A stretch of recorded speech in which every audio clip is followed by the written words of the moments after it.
Assalamualaikum warahmatullahi wabarakatuh. Hello everyone, how about today?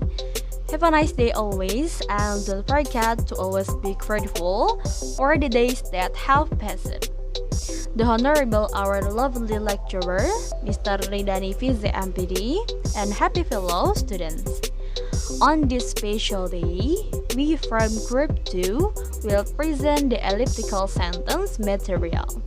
But first of all, we would like to thank the lecturer who have provided this valuable opportunity and experience. Before getting into the discussion, let me introduce the beautiful and sweet members of Group 2. First position is Farah Mahardika with NPM 21.14.0139. So, the next is Nur Anissa Khadijah with NPM 21.14.0142. And the next, Atik Fitria with NPM 21.14.0144. So, there Rahmawati with NPM 21.14.0148. And the last is Yunita with NPM 21.14.0149.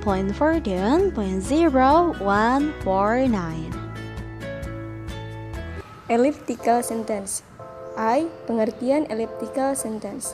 Elliptical sentence adalah proses penggabungan dua kalimat yang berbeda subjek, namun memiliki kata kerja atau verb dan pelengkap atau komplement yang sama.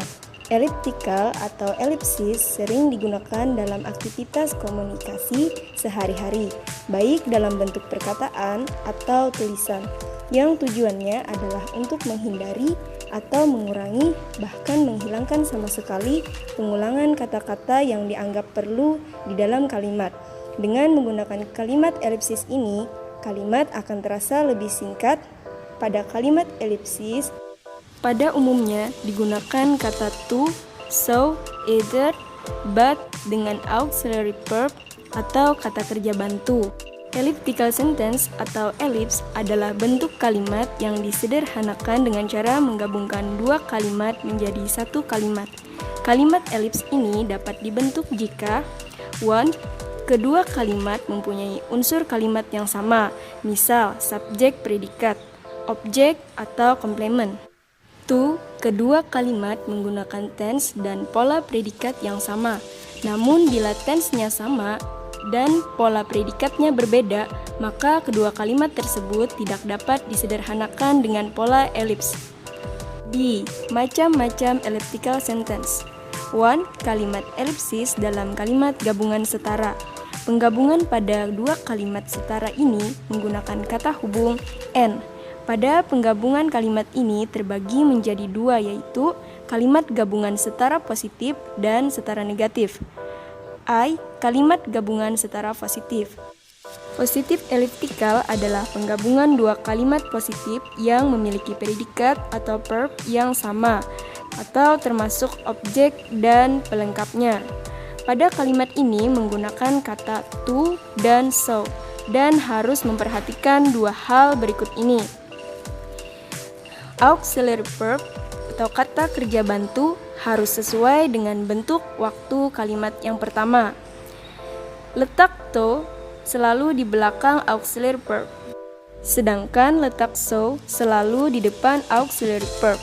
Adapun rumusnya yaitu subject 1 plus auxiliary plus verb plus n plus so plus auxiliary plus subject 2.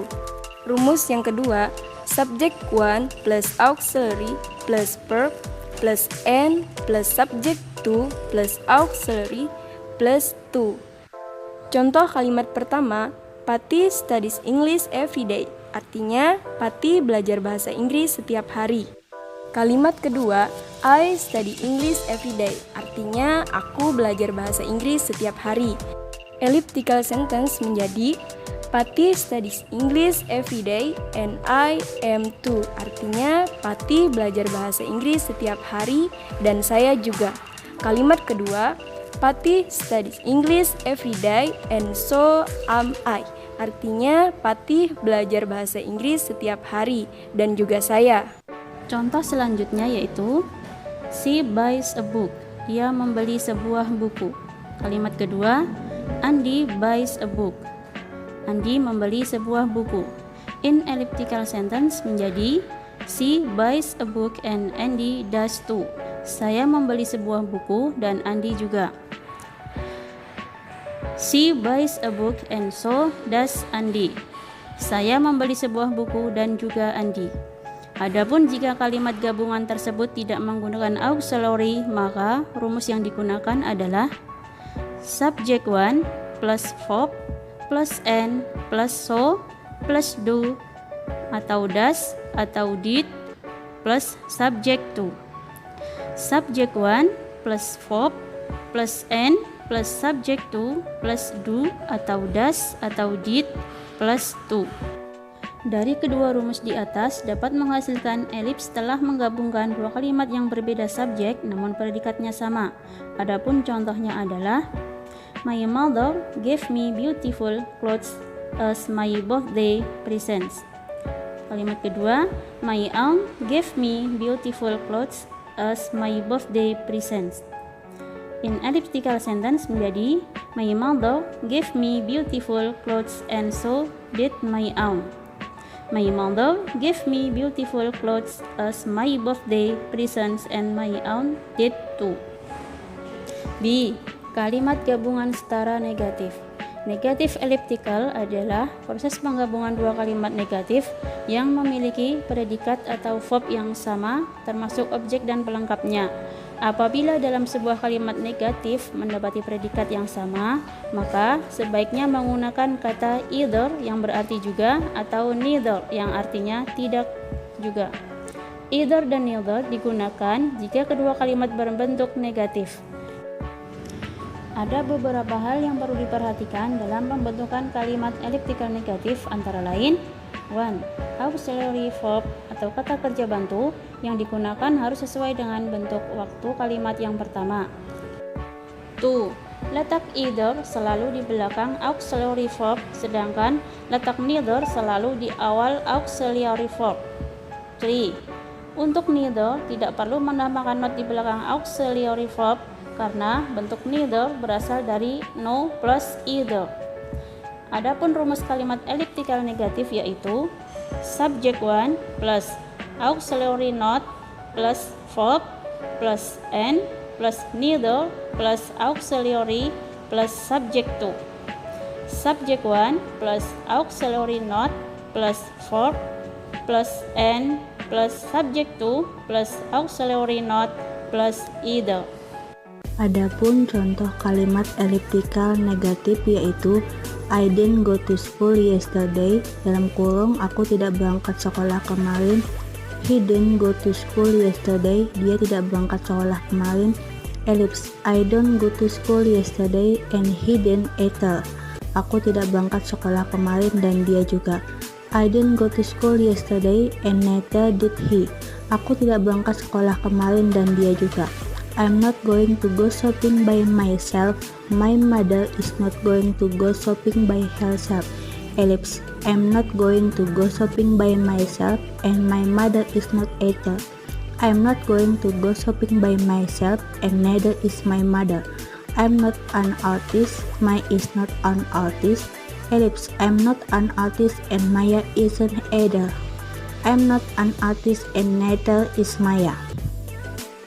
C. Pengertian reading. Reading artinya membaca. Membaca merupakan salah satu dari 4 keterampilan berbahasa: menyimak, berbicara, membaca, dan menulis, yang penting untuk dipelajari dan dikuasai oleh setiap individu. Dengan membaca, seseorang dapat bersantai, berinteraksi dengan perasaan dan pikiran, memperoleh informasi, dan meningkatkan ilmu pengetahuan. D. Reading purpose. Reading purpose atau dalam artian tujuan membaca. Tujuan utama dalam membaca adalah untuk mencari serta memperoleh informasi, mencakup isi dan memahami makna bacaan. Berkesimpulan bahwa jika ingin mengetahui apa isi dari suatu bacaan, maka terlebih dahulu harus membaca dan memahami apa yang ada di dalam tulisan tersebut. Menurut Faridah Rahim, ada beberapa tujuan membaca yang mencakup. 1. Kesenangan. 2. Menyempurnakan membaca nyaring. 3. Menggunakan strategi tertentu. 4. Memperbaharui pengetahuannya tentang suatu topik. 5. Mengaitkan informasi baru dengan informasi yang telah diketahuinya. 6. Memperoleh informasi untuk laporan lisan dan tertulis. 7. Mengkonfirmasikan atau menolak prediksi. 8. Menampilkan suatu eksperimen atau mengaplikasikan informasi yang diperoleh dari suatu teks dalam beberapa cara lain. 9. Mempelajari tentang struktur teks. 10. Menjawab pertanyaan-pertanyaan yang spesifik. E. The essence of reading. The essence of reading atau dalam artian inti dari membaca atau hakikat membaca. Kinda Laksana mengemukakan bahwa dalam kegiatan membaca melibatkan dua hal, yaitu 1. Pembaca yang berimplikasi adanya pemahaman, dan yang kedua, teks yang berimplikasi adanya penulis. Syafi'i menyebutkan hakikat membaca sebagai berikut. 1. Pengembangan keterampilan, mulai dari keterampilan memahami kata-kata, kalimat-kalimat, paragraf-paragraf dalam bacaan sampai dengan memahami secara kritis dan evaluatif keseluruhan isi bacaan. 2. Kegiatan visual, berupa serangkaian gerakan mata dalam mengikuti baris-baris tulisan, pemusatan, penglihatan pada kata, kelompok kata, melihat ulang kata dan kelompok kata untuk memperoleh pemahaman terhadap bacaan. 3. Kegiatan mengamati dan memahami kata-kata yang tertulis dan memberikan makna terhadap kata-kata tersebut berdasarkan pengetahuan dan pengalaman yang telah dipunyai. 4. Suatu proses berpikir yang terjadi melalui proses mempersepsi dan memahami informasi serta memberikan makna terhadap bacaan. 5. Proses mengolah informasi oleh pembaca dengan menggunakan informasi dalam bacaan dan pengetahuan serta pengalaman yang telah dipunyai sebelumnya yang relevan dengan informasi tersebut. 6. Proses menggabungkan tulisan dengan bunyinya sesuai dengan sistem tulisan yang digunakan.